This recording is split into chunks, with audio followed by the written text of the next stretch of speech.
Before I go on, just a note, major spoilers. Zordon came back in Power Rangers Cosmic Fury. We gotta talk about it. Do you know what time it is? Welcome to the Legacy of Nerd. My name is Daniel, and we have to talk about Zordon's return in Power Rangers Cosmic Fury. It was amazing. It was only a couple of scenes, a couple of moments, but they were incredibly meaningful, and we just have to talk about it. So first, we got to back up a little bit. Zato is back in Power Rangers Cosmic Fury, but he is on borrowed time. His time runs out in episode 9, and unfortunately, he passes away. When he passes away, his body, his energy, his spirit is all absorbed by the morphing grid. When that is happening, Ion sees it and latches his spirit and energy to Zato's, and he is absorbed into the morphing grid as well. Except when Ion goes, he just ends up on this white plane, and he sees another person there. It's Zato. But Zato has blue eyes and he's in all white. He's not necessarily acting the same. He's obviously really happy to see him, gives him a hug, but this person lets him know that he's not Zato and he doesn't actually know who Ion is. He said that the morphing grid must have connected them for some reason. Ion brings up the Rangers needed to fight Lord Zed, thinking he's in a nightmare.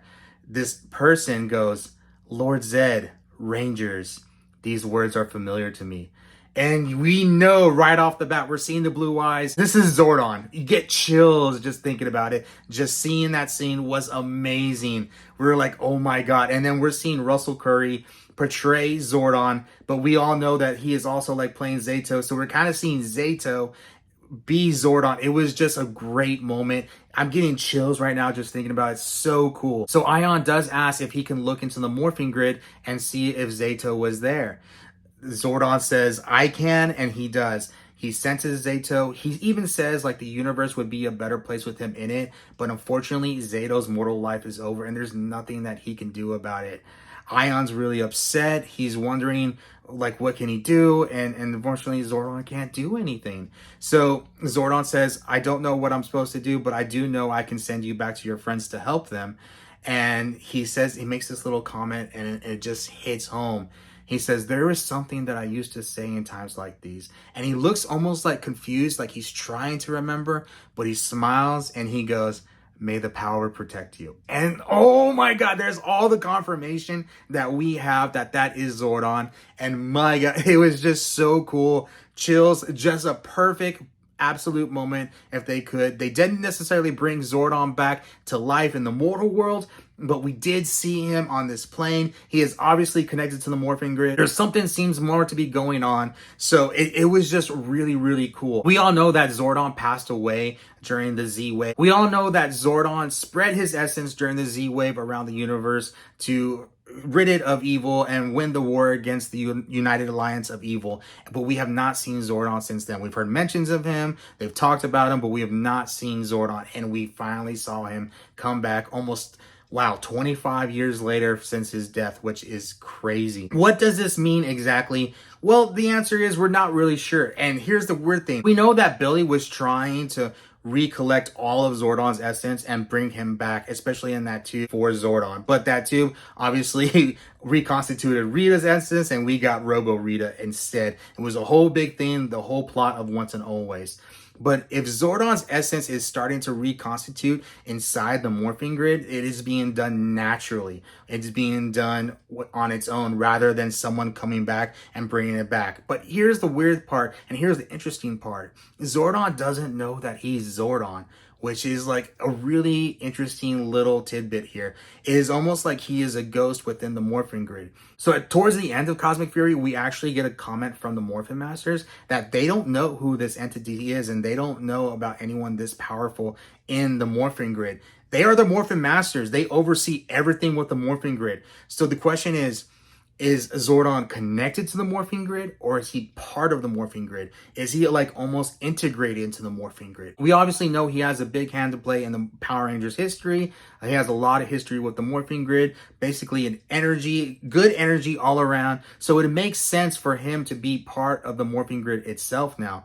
Now, whether he is integrated with the morphing grid or he is now the personification of the morphing grid is interesting. So what I mean is if he's the personification, means like he is almost like the avatar of the morphing grid, sort of like, you know, the herald of the morphing grid, which would be really really cool, because if he was an Arrow, that means maybe he could come back and fight to protect the Morphin Grid, sort of like the Morphin Masters.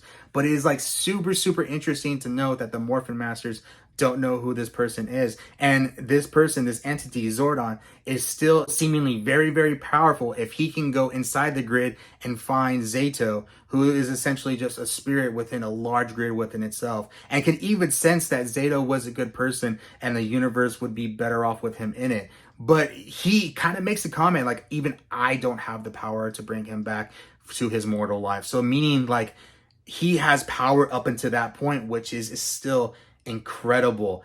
Zordon being back just feels so crazy. It feels so awesome to have that moment with him. And the way Russell Curry portrayed Zordon in these moments was just, mind blown. It was just so, so good.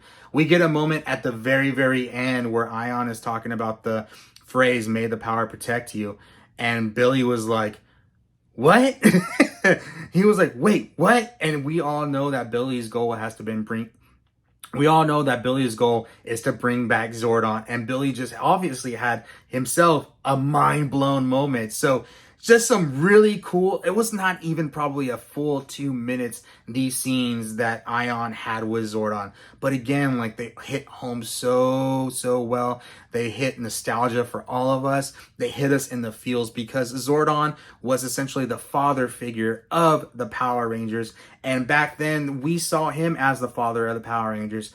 And when he passed away in Power Rangers in Space to save the universe itself, we all knew that he had done the ultimate deed, the ultimate sacrifice to make sure that everyone would be okay, including all his Rangers, not just the In-Space Rangers, but the Mighty Morphin Rangers, the Zeo Rangers, the Turbo Rangers. He wanted to make sure that everyone in the universe was safe from these evils, Lord Zed, Dark Spectre, Astronema, all of that, to make sure that the universe would go on and prosper. Obviously, we had a lot of seasons since then. We have had a lot of different evil bosses since Power Rangers in Space. But he was the first big sacrifice of Power Rangers. And we now to see him back in some way and almost like trying to remember how great and how awesome he was. It was just, it hits home. It hits you right in the feels. There's not much more I can say about it. Let me know in the comments what you guys think. Did you guys enjoy seeing Zordon's little cameo? What did you think about Russell Curry, Zato, performing as Zordon? I thought it was perfect. It was just right. Just right. Let me know in the comments what you guys think. And y'all know what time it is. It's morphin' time.